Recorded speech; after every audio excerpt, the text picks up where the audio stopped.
catch me if you can. Hey, what's up guys, it's Mark Yoon, and with the recent release of Dragon Ball Heroes on the Switch, that being Super Dragon Ball Heroes World Mission, I thought I would take this moment to explain to a few people kind of the historicity of Dragon Ball Heroes itself, and a little bit about the game, like what the game plays like and stuff like that. I will be uploading later this week a full review of Dragon Ball Heroes for the Switch, but I wanted to get this out there first because a lot of people seem confused about the game, especially people who haven't played it before. So we're going to get into a little bit of it right now, and let's just jump in. So Dragon Ball Heroes is an arcade game that actually was released in 2010 in Japan.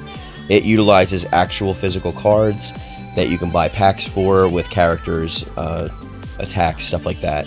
And you actually get a player card and you load that into the machine.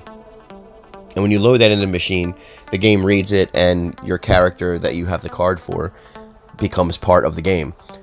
And it consists of a 4-paneled board. They're elongated panels. I'll show screenshots, obviously. And it consists of attack, support, and I guess revive. It's not really revive. You're just like gaining stamina back because this game utilizes stamina. So it's actually, I think it went for 4 or 5 years as the #1 arcade game in Japan. And I mean, that obviously goes for certain reasons. And if my voice is a little stuffed, I'm sorry, I just got over the flu. It utilizes like turn-based strategy attacks. It's not so much like an RPG.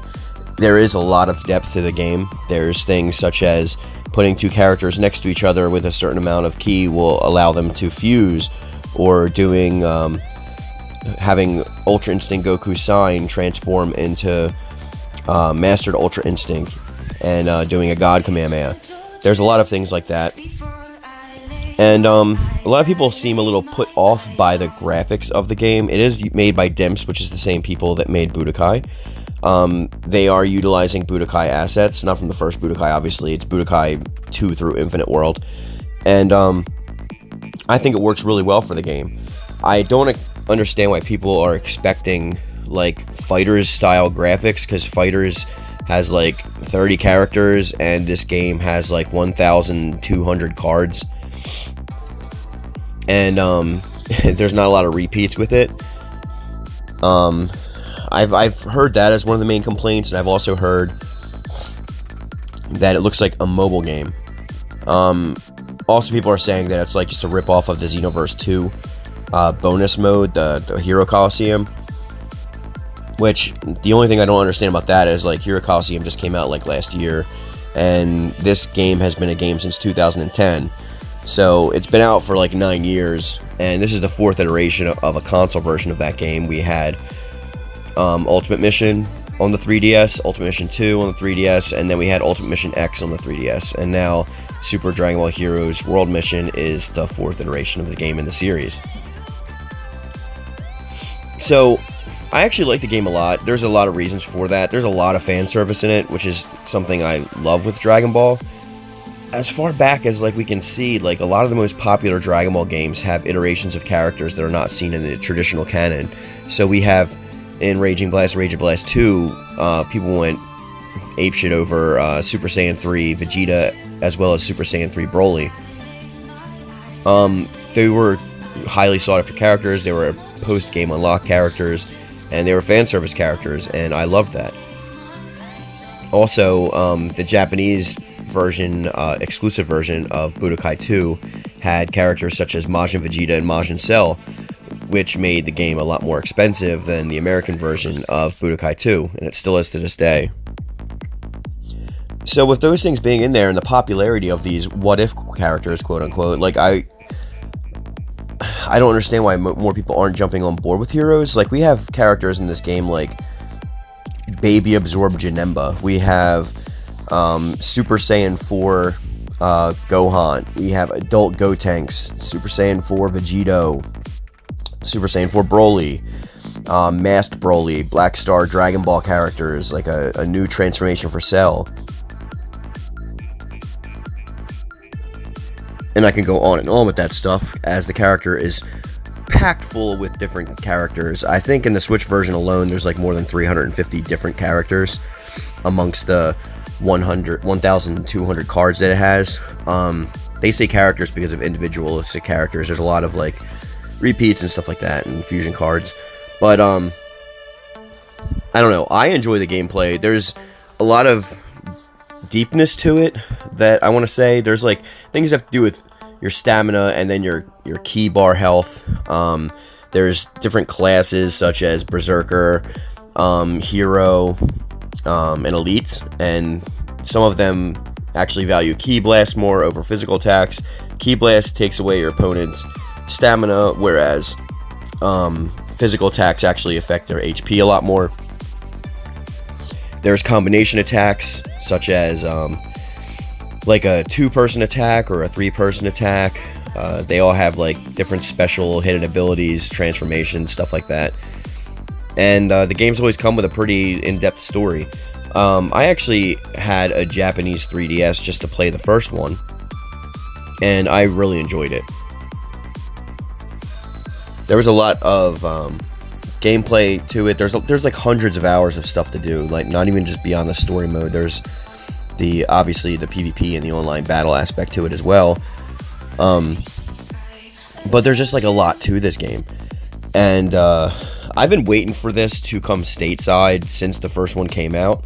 I think I owned the first game, I believe it was 3 years ago, or maybe it might have been 4, but I think it was like 3 or 4 years ago. But I've been waiting for them to come stateside, and we never thought they were going to come stateside. We always thought that that other arcade game, I forget what it's called, were going to come here way before that, and that ended up not even coming. And it's just a shock that since the Switch was announced, Heroes actually came stateside. And there's a lot of people I have seen advocating for it and pushing it. The game certainly isn't for everybody. Like, if you don't like that style of game, then obviously it's not going to be for you.